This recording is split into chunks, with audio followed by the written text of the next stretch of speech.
नमस्कार बच्चों। आज ह्यूमन डेवलपमेंट में हम पढ़ेंगे वाणी विकास या स्पीच डेवलपमेंट। स्पीच डेवलपमेंट होता क्या है, इसकी क्या डेफिनेशन है।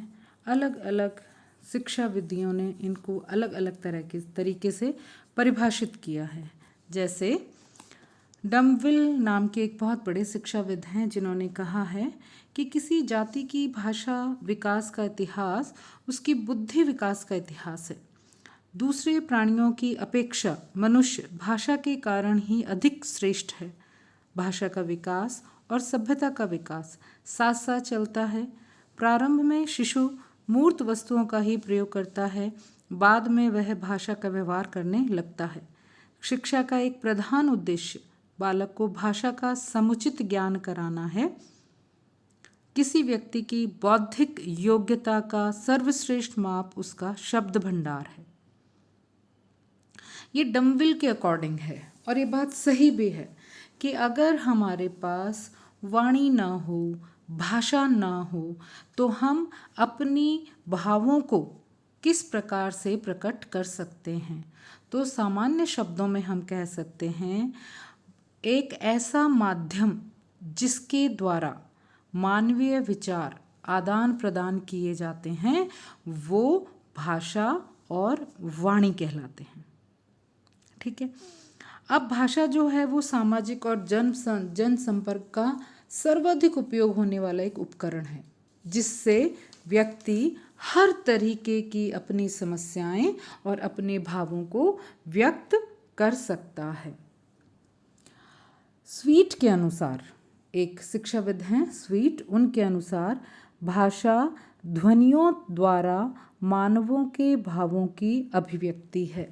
वो ये कहते हैं कि लैंग्वेज जो है वो स्पीच कब बनती है, जब ध्वनि आती है, और ध्वनि से भावों को जब समझ के हम भाषा में परिवर्तित कर देते हैं उसी को स्पीच या भाषा कहा जाता है। अब है कि भाषा विकास की पूर्व अभिव्यक्ति। मानव कितना भी विकसित क्यों ना हो, लेकिन पैदा होने के बाद से वो भाषा और स्पीच यानी बोलना सीखता है। पैदा होते ही बोलने नहीं लग जाता, लेकिन वो बोलना सीखता है, तभी वो विकसित कहलाता है। जैसे भाषा विकास के पूर्व की अभिव्यक्तियां हैं, ठीक है, pre speech forms of communication. ऐसा नहीं है कि बच्चा पैदा हुआ और पैदा होते ही बोलना माँ पापा डैडी मम्मी सब बोलना शुरू कर देता है। वो भी धीरे धीरे बोलना सीखता है और परिपक्व भाषा सीखते सीखते बच्चा जो है उससे पहले की भी कुछ अवस्थाएं होती हैं। जैसे सबसे पहली अवस्था है क्राइंग, रुदन, क्रंदन। जब बच्चा जन्म लेता है, जब शिशु होता है, उस समय पे बच्चा रोता है। उसके रोने की फ्रिक्वेंसी जो है वही उसकी भाषा है, और उसकी रोने की फ्रिक्वेंसी, उसके रोने के तरीके से तीव्र जो जिस भी फॉर्म में बच्चा रोता है, माँ समझ जाती है कि बच्चे की अब कौन सी इच्छा है या अब उसको किस चीज़ की आवश्यकता है जिसको कि पूरा किया जाए। और ये जो रोने की क्रिया है ये स्वाभाविक क्रिया है जिसको हर जन्म लेता बच्चा करता है और इसको बहुत ज़्यादा नॉर्मल माना जाता है। अगर कोई बच्चा जन्म लेते समय नहीं रोता है तो वो उसकी एबनॉर्मलिटी मानी जाती है। उसके बाद है क्विंग और बबलाना। जब क्विंग और बबलाना है ये अलग तरीके की एक है। आयु वृद्धि के साथ साथ क्रंदन क्रिया कम होने के पश्चात जो शिशु है वो अन्य प्रकार की ध्वनियाँ निकालने लगता है जिसको कि हम कहते हैं क्विंग और बबलाने की अवस्था। जैसे एक माह पश्चात शिशु छींकने लगता है, जमाई लेने लगता है, खांसने लगता है। इसके अलावा आ ई ऊ 2-3 महीने 4 महीने का बच्चा आ ए ऐसे करने लग जाता है। तो ये जो चीज़ है वो उसकी क्विंग और बबलाना कहलाती है। नेक्स्ट, उसके बाद लास्ट इसकी जो अभिव्यक्ति आती है वो है हाव भाव या अंग विक्षेप, जिसको जेस्चर्स भी कहते हैं। बच्चा धीरे धीरे जैसे जैसे वो बड़ा होता है और विकास की तरफ अग्रसर होता है, वो अपने भावों से अपनी फीलिंग्स को अभिव्यक्त करता है। जैसे मुस्कुराना, हाथों को फैलाना कि मुझे गोद में ले लो, मुंह में बबलाना, या अगर आप बच्चे को दूध पिला रहे हो तो जो निप्पल है उसको वो अगर उसको नहीं पीना है तो जीभ से बाहर निकाल देना, ये एक उसकी मतलब जेस्चर है उसका।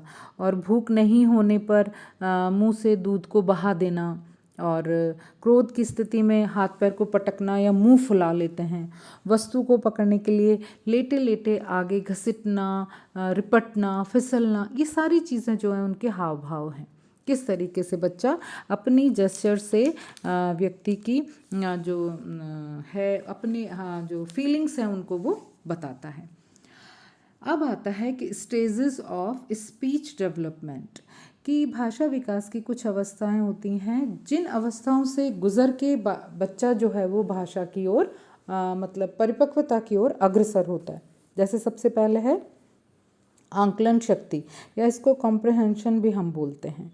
ये जो शक्ति होती है या ये जो चीज़ होती है ये है कि हम बच्चों को, जो बच्चा होता है वो व्यक्ति की हाव भाव की क्रिया प्रतिक्रियाओं को समझ जाता है और उसके अकॉर्डिंग ही वो क्रियाएं या कार्य करता है।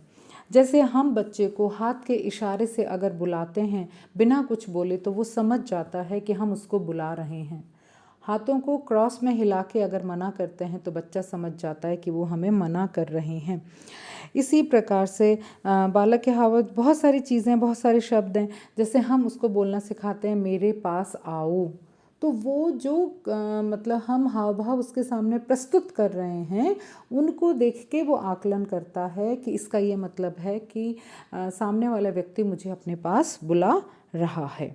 और ये 3 संबंध होते हैं, बोलचाल का, भाव भंगिमा का, क्रियाओं का। इस तरीके से कुछ ऐसी चीज़ें होती हैं कि वो एक तो बोलने चालने से बच्चा समझने लगता है कि मुझे क्या कहा जा रहा है। दूसरा कि मैं किस तरह के जेस्चर्स दे रही हूँ बच्चे के लिए, तो वो उन्हीं जेस्चर्स, उन्हीं भाव भंगिमाओं को समझ के रिफ्लेक्शन देता है। फिर क्रियाओं का, मैं किस प्रकार की क्रिया कर रही हूँ, गिलास में पानी डाल रही हूँ, उसको गोद में उठा रही हूँ, या गोद में उठाने के लिए हाथ बढ़ा रही हूँ, तो वो ये सब चीज़ों को समझना शुरू करता है। तो ये भाषा विकास की पहली स्टेज कहलाती है। दूसरी स्टेज है वर्ड फॉर्मिंग, यानी कि शब्द निर्माण।